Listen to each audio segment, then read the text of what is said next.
For a while, my husband and I were considering going on a double date. We had been together for 20 years and had 3 daughters, so we were happy in life, but getting bored in the bedroom.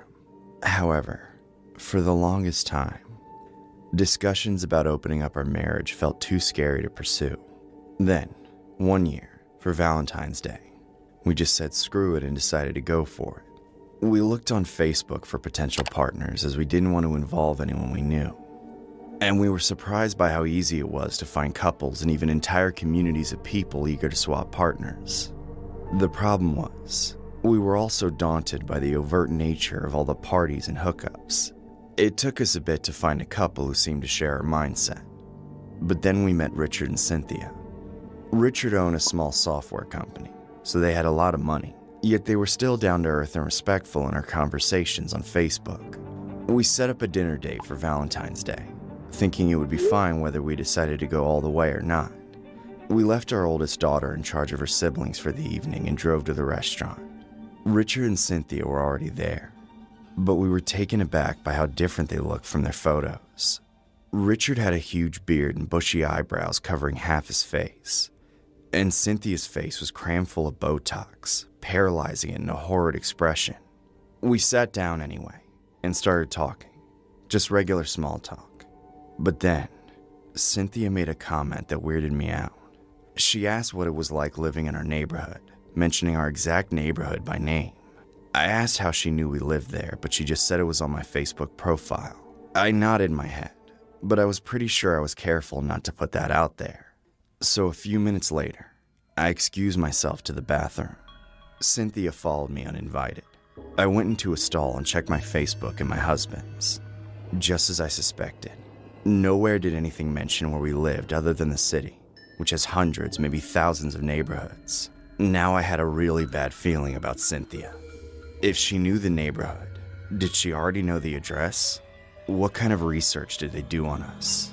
Then, when I came out of the stall, Cynthia was waiting for me, attempting to smile through her Botox.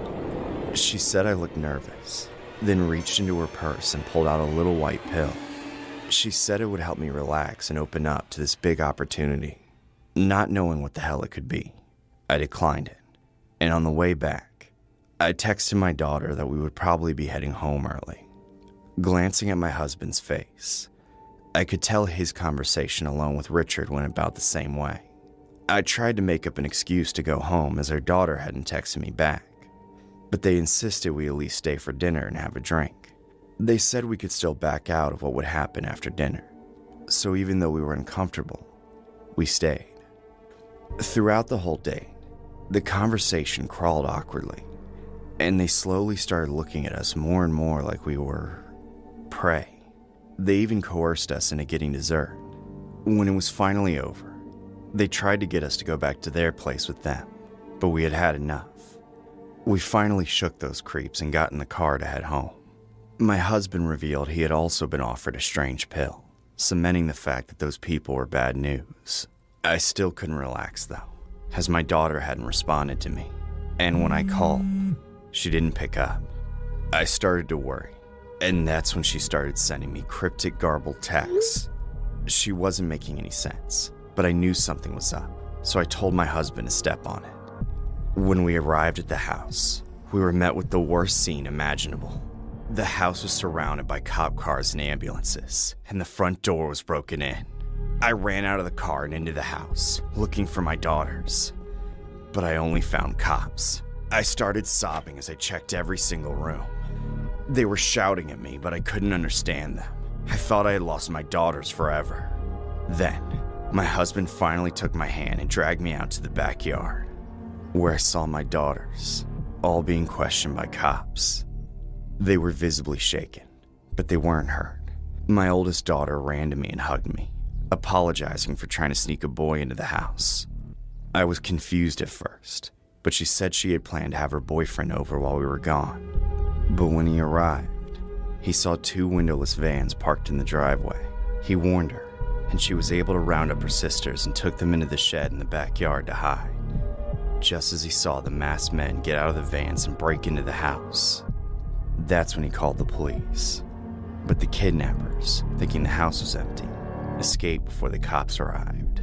I was so happy they were safe, but I also felt terrible for leaving them in harm's way. I knew that date with those horrible people had been a ploy to get my husband and I out of the house.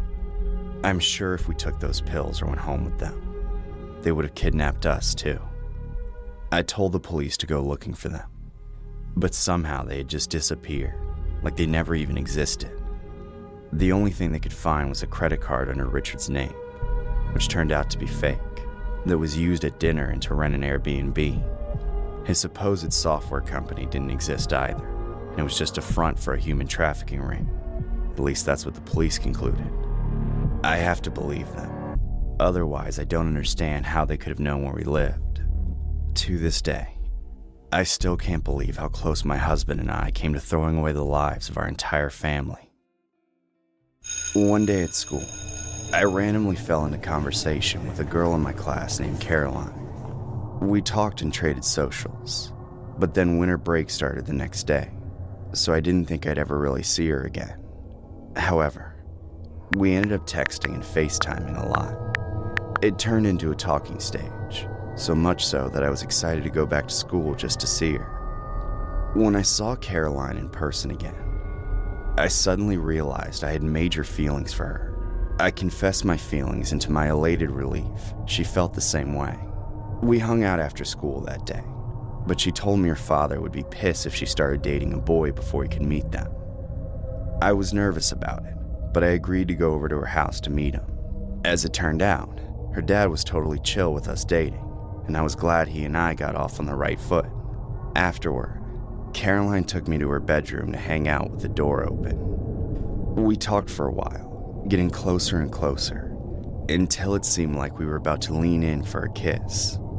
But then, all of a sudden, a random guy burst into the room. He was our age, and he looked shocked to see me there.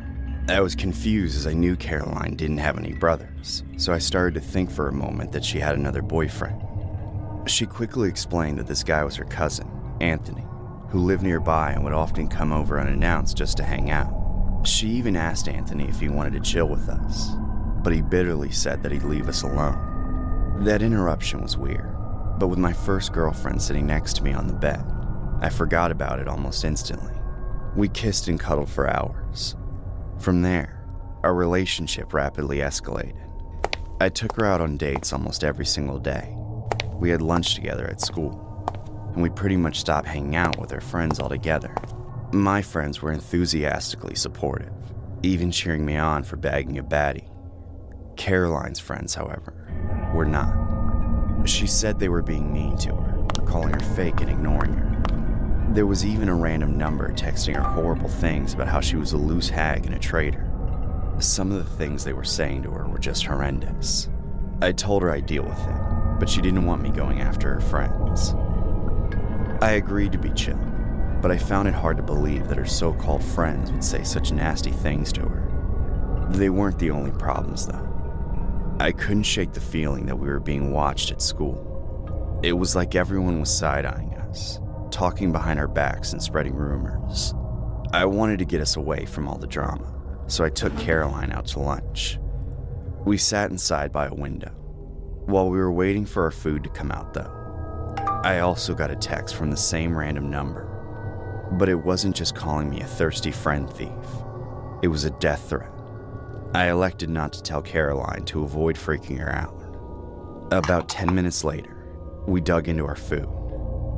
That's when I noticed over her shoulder that a sketchy-looking figure on a bicycle had stopped outside the restaurant and was looking in. They were wearing a hood over their face, so I couldn't see who they were or if they were looking at us, but they gave me the creeps. Still, I didn't let Caroline know about it. I wanted to keep her in good spirits. Later, we went to see a movie. Just some cheesy chick flick rom-com. We sat all the way in the back for privacy. But right before the movie started, I spotted a lone individual enter the theater and sit down near the front. It was weird to see a single person in there, as everyone else had a date.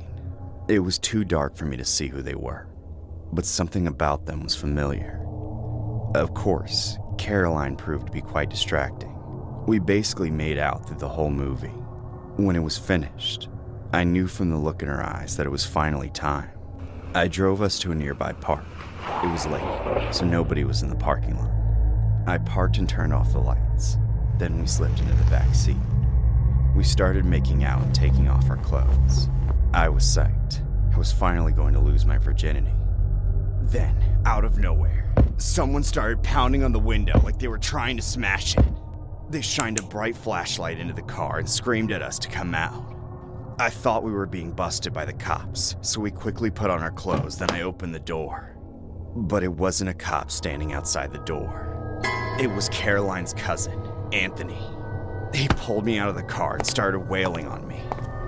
I fought back, but I didn't want to seriously hurt him. Caroline quickly pulled us apart and tried to get Anthony to calm down. But he was a wreck, screaming and sobbing with anger, saying I stole Caroline from him. Suddenly, it made sense. He was the one following us and texting us threats because he loved Caroline. In that kind of way. I tried to reason with Anthony, but almost as soon as I opened my mouth, he pulled out a knife and put it up to his throat. I quickly charged, tackling him to the ground and pulling the knife away. He struggled, but I was thankfully able to restrain him. Caroline called the cops, who Baker acted him. Essentially, that means he sort of got arrested, but instead of being charged, he was placed in a facility for a few days until he was no longer a danger to himself or others. Anthony was later forced to transfer schools and live with another family member. After that, things went back to normal. Almost. Caroline and I still have a committed and passionate relationship, but the Anthony thing still looks over us sometimes. I'm a single female who lives alone in a one-bedroom apartment. I live on the first floor and moved in right around a year ago. This story takes place on Valentine's Day of last year. My new apartment was in a pretty large and new building, and I had a unit on the first floor. After living there for about a week or two, it was Valentine's Day. I got up that morning to go to work and was going to leave at 7 a.m. When I opened up my door to leave my apartment, I saw that there was a heart-shaped Valentine taped to it. When I saw it, I thought that it was something left by the apartment management. They had left me a welcome thing with some small gifts, and my previous apartment would do that sort of stuff too. I didn't even read it, and just put it on my countertop to look at when I got home from work. When I got home that day, I finally read the Valentine, and I quickly realized that it was not left by management. It said my name on it, and it was handwritten. On the inside, it said that I was possibly the most beautiful girl in the entire apartment complex. The person then said they hoped we could spend next Valentine's Day together. I was really creeped out by this. The way that it was written was so weird, and I didn't know anybody there yet at all. I had barely spoke to anybody in the hallways, so obviously I had no idea who did this, but clearly somebody had been watching me. Now, just mere hours later, I was in my kitchen and starting to cook. My kitchen is at the front of my apartment right by the door. When I'm at the counter, I face the rest of my apartment, which is the living room and then the patio door at the other end. It was probably about 7 p.m. and dark outside. As I was standing at the counter, I suddenly noticed that a man was standing outside of my patio door and looking in. I didn't know who he was and had never seen him before. I ducked down behind the counter. When I looked up again several moments later, he was gone. I realized then that must be the guy who left me the Valentine, but I had never noticed him before. It made me wonder if he had been looking in my apartment windows previously, but I just didn't notice.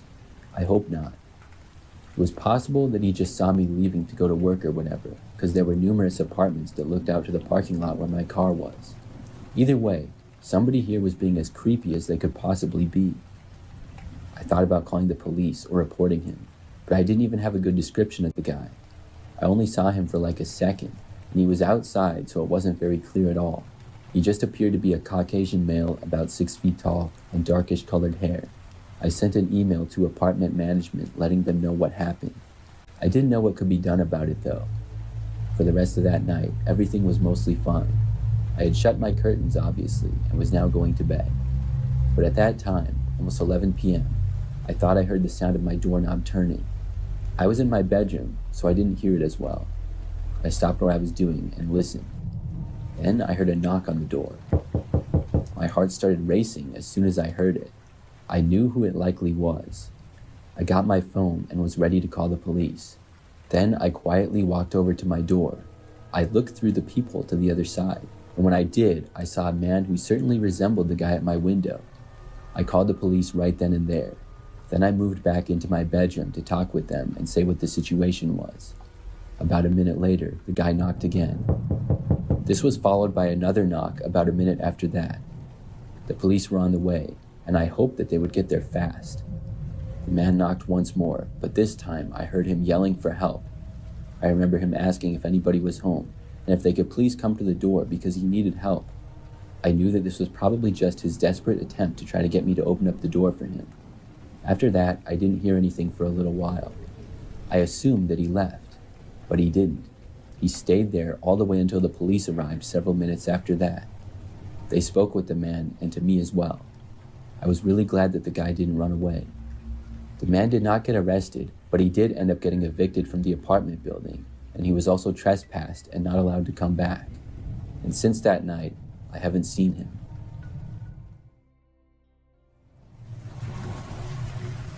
For a little background, I'm a female, and this took place when I was in high school. It was my sophomore year, and I would describe myself as a pretty average student. I had a good group of friends that I would talk to at school and hang out with sometimes. At the time this took place, I was not dating anybody when Valentine's Day came. It was just another day to me, but at my school, you could buy somebody a rose. Then it would get delivered to whoever you wanted it to during study hall by teachers' aides. It was popular for guys at the school to get their girlfriend a rose. So on Valentine's Day that year, I obviously wasn't expecting one. In study hall, I was in Spanish class and just doing homework. I noticed a student enter our room holding several roses, and then she mentioned some names of other girls. They raised their hands and she gave them their roses. Then she said my name, and I was really surprised. I raised my hand and she gave me one of the roses. I had no idea who had got me a rose though. One of my friends that was in the class asked me who it was from, and I told her I didn't know. We started talking, thinking about who could have done it. I really wasn't aware of any guys that would do that. I sort of had a crush on this one guy that was on the football team, and we talked here and there, so I was kind of hoping that it was from him, but I didn't really think so. We weren't that close yet or anything.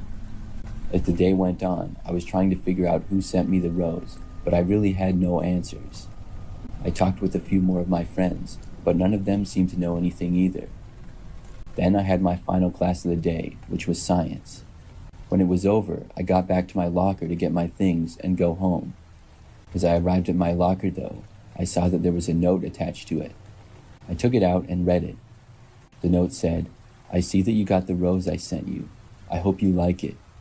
The handwriting was kind of sloppy, but it didn't give me any clues as to who left it. I looked around the crowded hallway, but still didn't have an answer. So I got my things and then left to walk home. During this time, I walked to school and back because I didn't have my license just yet, and we lived really close to the school. I would only take a few sidewalks the entire way, and it took me maybe 15 minutes to walk back most days. On that very same day, when I was walking home from school, I saw this guy walking behind me. It was kind of hard to tell because he was a really long ways back. I couldn't hear him walking or anything. I don't even know why I looked behind me, but at one point, I think about halfway back, I did look behind. Normally, when I walked home from school, I was all by myself, so when I noticed the guy, it was a little bit unusual, but I still didn't think too much of it. He was this one guy that did go to my school, but I didn't know his name or anything. I just recognized him. He wasn't in my grade and was really tall, with curly blonde hair and glasses.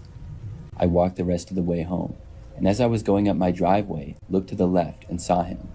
He was still a really far ways back and walking down the sidewalk towards me. I didn't know that he lived in my neighborhood, and I had never seen him walking before. It was kind of odd.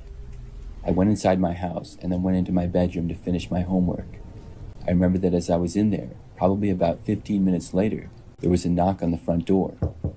I was home by myself because my parents were both still at work. I got up and left my bedroom and went to the front door, but by the time I got there, whoever had knocked was gone. I looked around and didn't see anybody at all. Then I just went back to my bedroom. It was really strange. A couple of hours later, my parents got home from work. I remember that my mom came into my room and dropped an envelope on my desk. She said that it was on the front step when they got home, and my name was on it. I was even more confused now. I opened it up and read it. It was from the same person who sent the rose to me and left a note on my locker. The letter said that he saw that I got the rose and letter and wanted to meet me before school at 7:30 a.m. the next day. I was supposed to go to the back parking lot. I knew that there was a pretty good chance that it was the guy who followed me home. I found it creepy that he was being all mysterious, and I had never talked to him before, and I didn't find him attractive at all either. I decided to go just to tell him that I appreciated the rose, but was not interested, and he didn't have to follow me home. Normally, I would get to school at about 7:30 anyways, and school started at 7:50. So when I got there, I went into the back parking lot. This parking lot was pretty quiet, and just overflow from the main other two lots. It was mostly used for football games or other sports, and only a few kids would park their cars there for school. When I got there were a couple of cars parked around, but nobody was in the parking lot that I noticed. Then I saw a door open to one of the cars, and the same guy who followed me home came out. I knew that it would be him. He walked over to me and said hi. Then he told me that his name was James, and he was the one who sent me the rose. I told him I knew that because he followed me home. He said he did that just because he wanted to leave me the letter. Before I had a chance to say anything, he told me that we should talk inside of his car. I didn't want to because I didn't want to spend any more time there. I said no thanks, I had to get to class, and I started to tell him that I really wasn't interested in him. When I said it though, he said that I should go in his car again. He said that I should just hang out with him today, and he knew that I would have a good time. Then he said that we should skip school and drive someplace. I said no and started walking back. That's when he started to follow me, and I looked to see him walking quickly in my direction. I just started running at that point towards the school. He actually started to chase after me, running at full speed, but then he stopped shortly after. I had made it far enough away that somebody in the main parking lot would have seen him chasing after me. I was able to get back to school after that. I hoped that I would never see him again. I remember that over the next few days, he sent me a few messages on social media, calling me names and stuff, but I just blocked him on everything. After that, I hardly ever saw him again. He was a senior that year, and I guess he skipped school a lot anyways. That was the craziest Valentine's Day I've ever had.